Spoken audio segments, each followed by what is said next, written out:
146 days. That's the exact amount of time it takes for a man's soul to freeze over completely. I didn't count the days on the wall like some cliché movie prisoner. I counted them in the beats of my own rage. I was dragged out of the sterling architecture penthouse on a Friday. My birthday, actually. That was Mia's touch. She always did have a flair for the theatrical. I remember the cold steel of the handcuffs biting into my wrists, cutting off the circulation, but the pain was nothing compared to the view. Standing by the floor-to-ceiling window, sipping from a glass of my private reserve bourbon, was Alex, my protege. The boy I took off the streets and taught how to wear a suit. And next to him, refusing to meet my eyes, was Mia, my daughter, my only child. She wasn't crying. She was checking the notifications on her phone, likely watching the stock price of my company tank in real time. "Tell them, Mia," I had roared, the sound tearing at my throat as the officers shoved me toward the elevator. "Tell them who signed those transfers." She finally looked up then. Her face was a mask of porcelain indifference. "Don't make this harder than it is, Michael," she said. Her voice was steady, terrifyingly steady. "You need help. We're doing this for your own good." For my own good. They accused me of embezzling $12,400,000 from the pension fund of the company I built with my own two hands.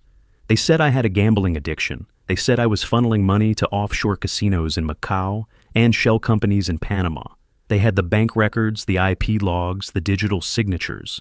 They had a narrative so tight it would have strangled a lesser man. But they made one critical calculation error. They thought sending me to prison would break me. They thought a 58-year-old man used to silk sheets in private jets would crumble in a 6x8 concrete box. They forgot where I came from. I wasn't born in a boardroom. I was born in the dirt, and I knew how to fight in the mud.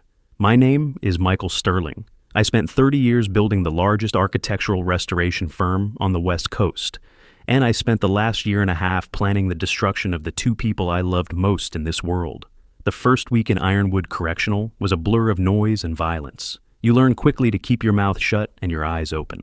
I was placed in general population, a move I later learned Alex had specifically requested through his new connections to ensure I didn't get a cushy white-collar stay. I lost everything in the first month. The assets were frozen. The board of directors, panicked by the scandal, voted to remove me as CEO. Mia, as the newly appointed interim CFO, stepped in to stabilize the ship. Alex naturally became the chief operating officer. They stripped the carcass of my life clean before the body was even cold. My lawyer at the time was a frantic, sweating man named Jerry, who specialized in tax law, not criminal defense. He told me to plead guilty. "They have the digital key logs, Mike," Jerry had stammered, wiping his forehead with a handkerchief. "They have authorization codes sent from your personal biometric fob. If we go to trial, you're looking at 15 years. Take the plea, 5 years, out in 3 with good behavior." "I didn't do it," I said, my voice barely a whisper. "It doesn't matter," Jerry snapped. "The evidence says you did." So I fired Jerry. I decided to defend myself. It was suicide, everyone said. But I had something better than a lawyer. I had a cellmate named David. David wasn't a lawyer. He was a former logistics coordinator for an Eastern European syndicate. He was in for racketeering, but the man had a mind like a supercomputer. We bonded over a game of chess in the common room. I beat him in 20 moves. He looked at me, really looked at me, for the first time. "You play aggressive," David said, his accent thick, "but you leave your queen exposed." "It was a trap," I replied. "I know, that is why I like it." Over the next 6 months, David became my professor. He taught me that forensic accounting is just a story told with numbers, and every story has a plot hole if you look hard enough. We spent every hour of recreation time in the law library digging through the discovery files I had demanded from the prosecution. "Look here." David pointed a scarred finger at the stack of printouts I'd paid a guard 3 packs of cigarettes to smuggle in from the legal aid office. "The transfer authorizations. They are perfect. Too perfect." "What do you mean?" I asked, leaning in. "Human behavior is chaotic. When you log into your bank, do you do it at exactly 9 a.m. every time? No. You do it at 9:03, 8:57, 9:12.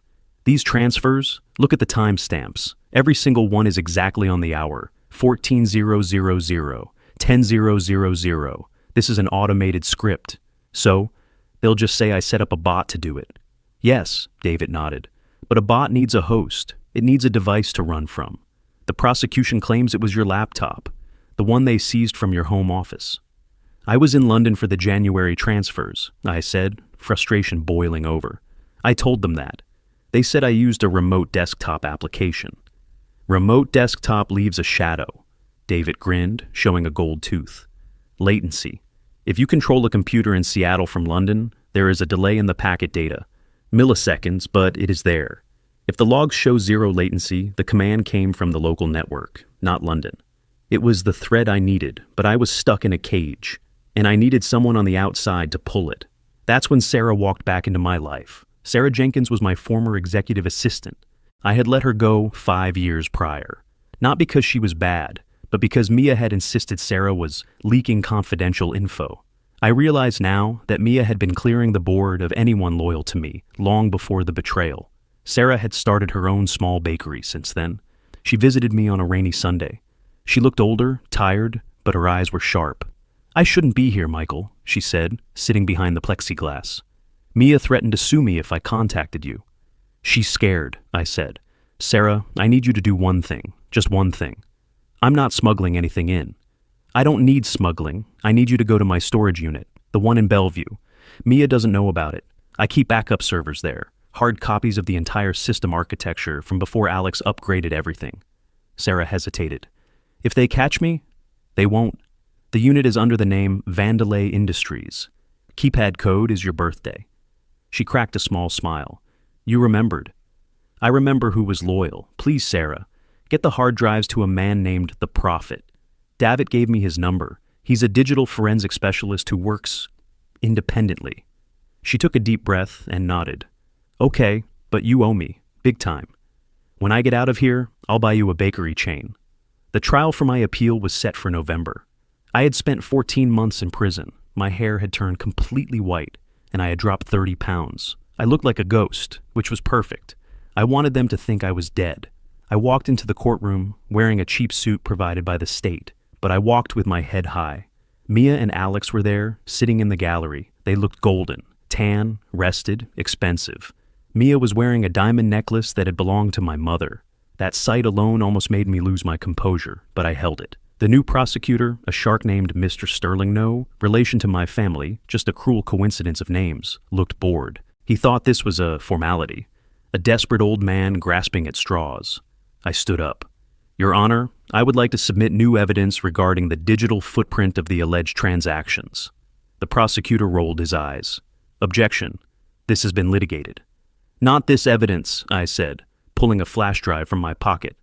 "This is the server log from the unadulterated backup, dated 3 days before the system purge initiated by the COO, Alex Mercer."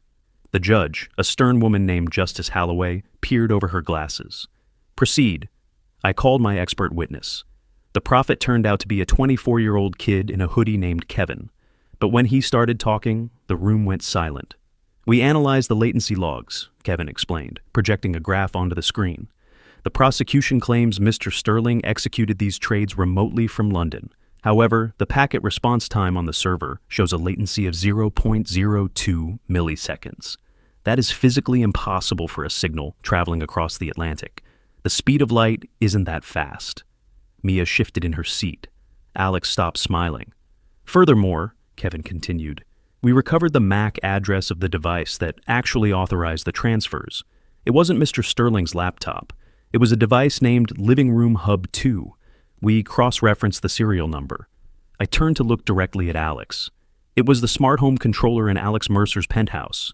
The courtroom erupted. The prosecutor stood up, objecting loudly, but the damage was done.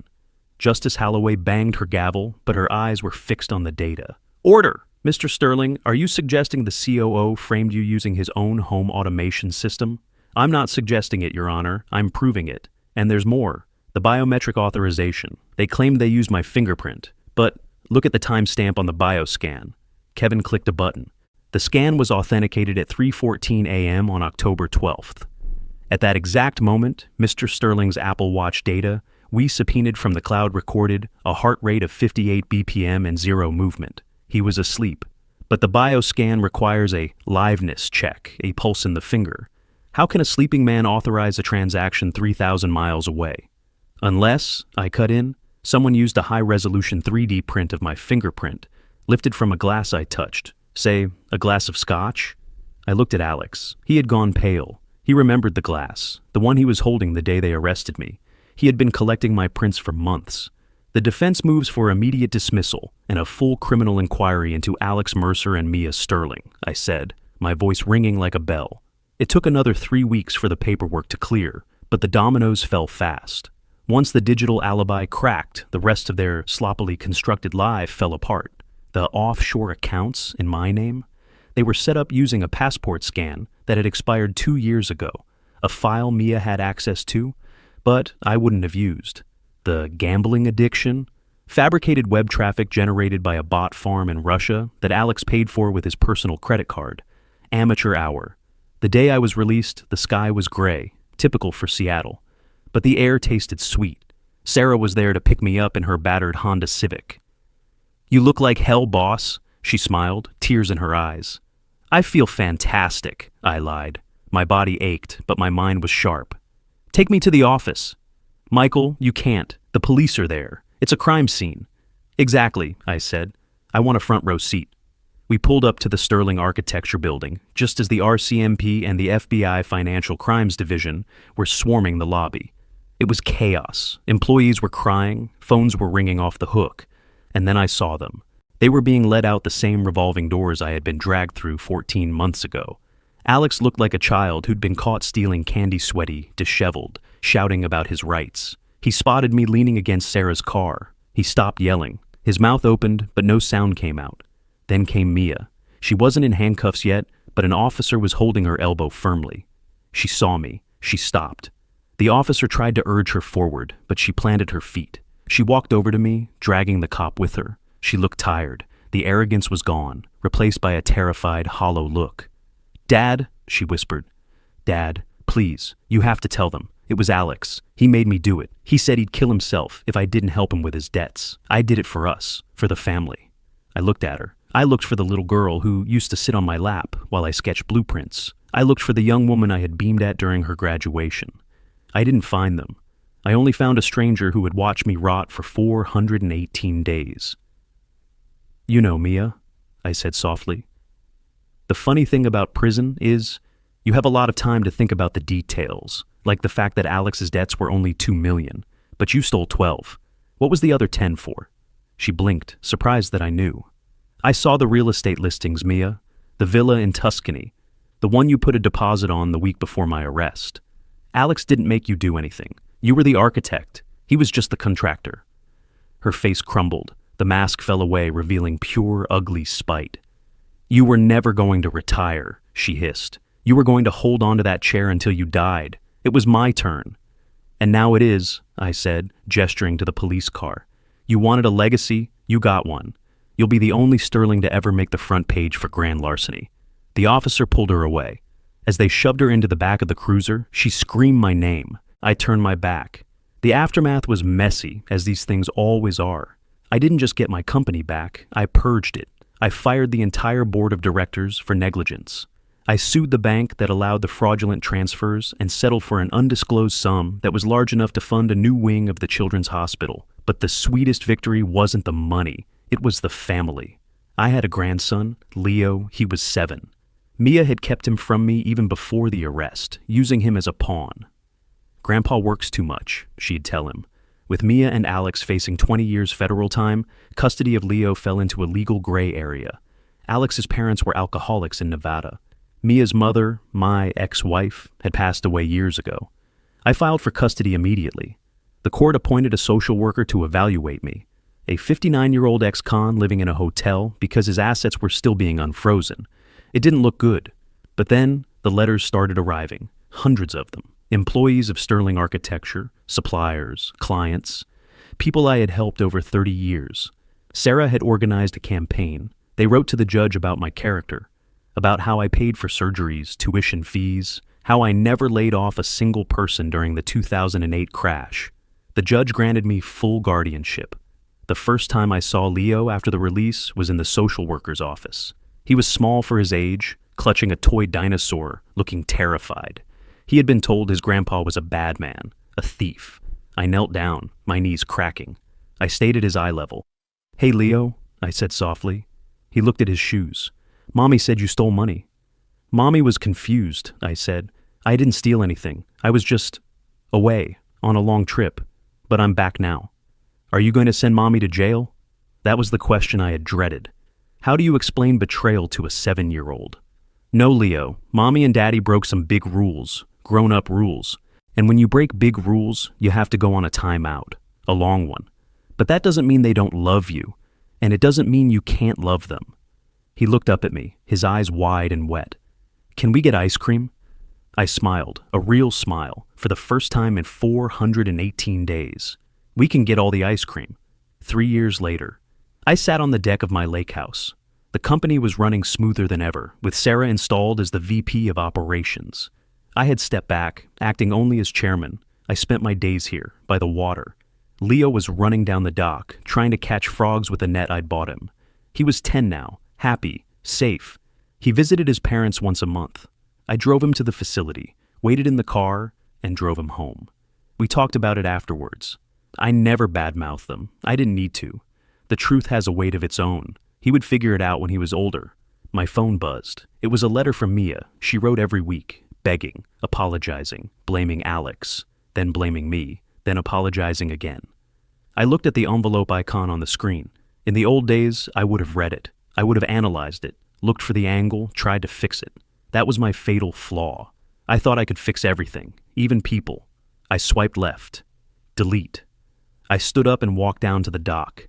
The sun was setting, painting the water in shades of gold and fire. "Grandpa, I got one!" Leo shouted, holding up his net. "Let me see," I called back, breaking into a jog. I lost 1.5 years of my life. I lost the illusion that blood is thicker than water. I lost the comfort of trusting blindly. But looking at that kid, laughing as a frog hopped out of his net and splashed into the lake, I realized something. They tried to bury me. They didn't know I was a seed. I'm Michael Sterling. I walked through hell and came out holding a bucket of water. And the best part? The fire is out. The silence is peaceful. And I have a lot of work to do. Coming, Leo. I ran toward the sound